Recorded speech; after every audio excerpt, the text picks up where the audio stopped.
전 세계 축구 국가대표팀 중 선수들의 몸값이 가장 비싼 나라, 바로 잉글랜드입니다. 3사자 군단 잉글랜드 국가대표팀 선발 라인업을 살펴보면 이름을 모르는 선수가 없을 정도인데요. 주장 해리 케인, 부주장 조던 핸더슨, 그 외에도 필 포든, 부카요 사카처럼 화려한 선수들을 보유하고 있죠.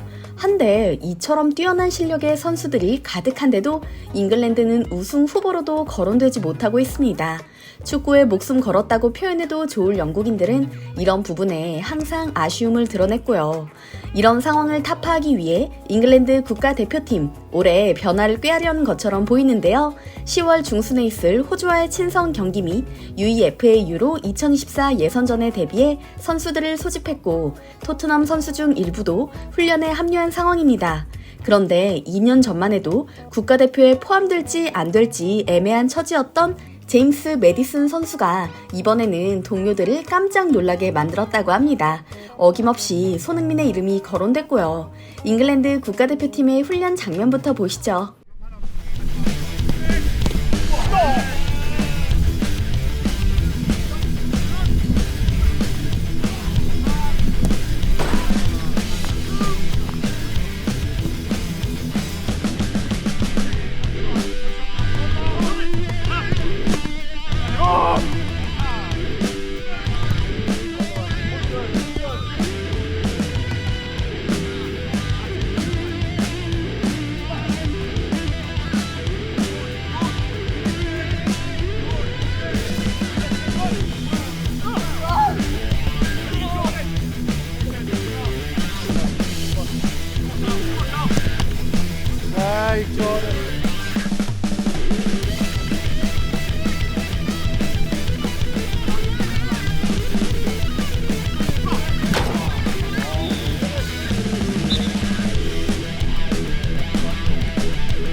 영상에서 보시다시피 연습 게임에 불과한데도 매디슨은 선수들 사이에서 발군의 실력을 발휘하는 모습입니다.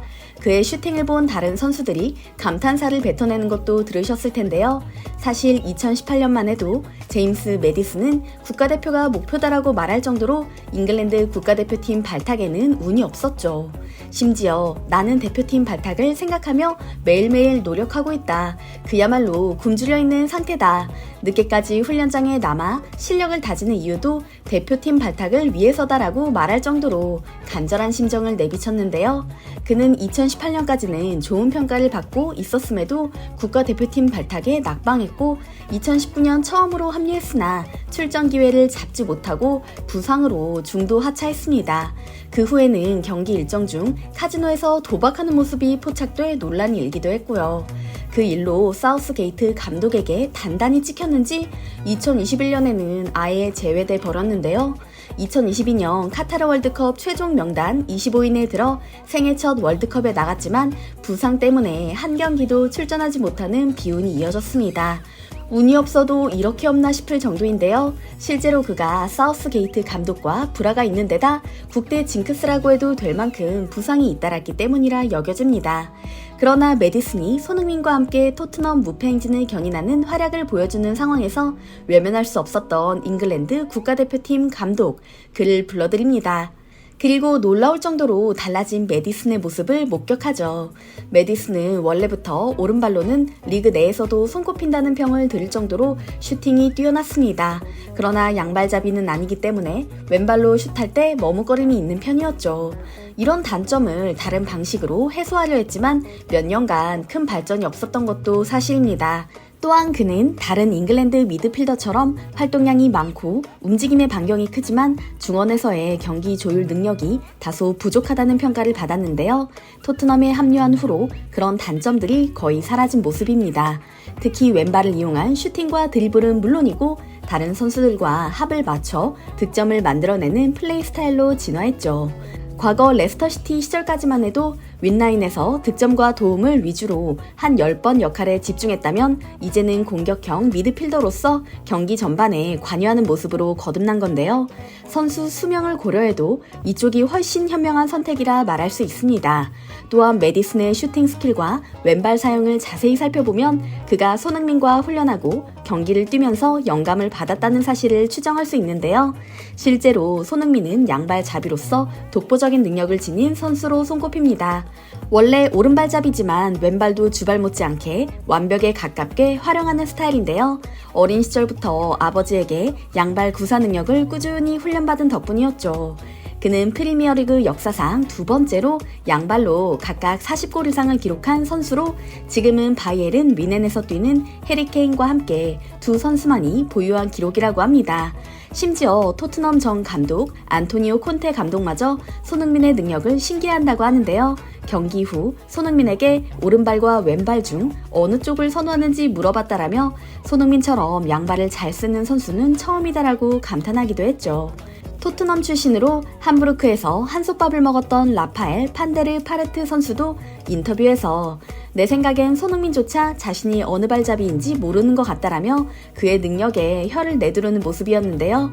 이처럼 자유자재로 양발을 사용할 수 있다는 점은 축구에서 더할 나위 없는 장점으로 꼽힙니다. 상대방이 움직임을 쉽게 예측할 수 없는 데다 양쪽 윙에서 뛸 수 있고 여러 포지션을 소화할 수 있기 때문이죠. 그간 오로지 공격수로서 역할에 집중했으며 왼발이 약했던 메디슨으로서는 손흥민이라는 선수를 가까이서 지켜보며 감탄할 수밖에 없었을 겁니다. 자신의 약점을 보완하는 방법에 대해 고심하게 되었을 거고요. 누구보다 빠르게 메디슨의 변화를 알아차린 건 영국의 축구 전문 매체들이었습니다. 스퍼스 웹은 손흥민은 해리 케인의 움직임을 이해했다. 텔레파시가 통하는 듯했다. 두 선수는 프리미어리그 역사상 가장 많은 골을 합작했다. 메디슨도 케인처럼 손흥민을 이해하기 시작했다라고 평가했고요. 비아 플레이와의 인터뷰에서 메디슨은 손흥민은 좋은 사람이다. 그라운드 안팎에서 도움을 많이 준다. 매일 함께 훈련하면서 그가 어떤 것을 좋아하는지, 어떤 움직임을 주로 하는지 점점 알게 됐다. 이는 팀뿐만 아니라 나의 개인 플레이에도 긍정적인 영향을 미치고 있다고 밝혔죠. 이처럼 메디슨은 손흥민과의 훈련과 경기를 통해 그의 슈팅을 유심히 살폈고 스펀지처럼 흡수하고 있는 것인데요. 최근 영국 언론에서 흥미로운 기사를 냈습니다. 지난 여름 이적 시장을 통해 이적한 선수들의 이적료와 지금까지의 활약상을 분석한 것입니다.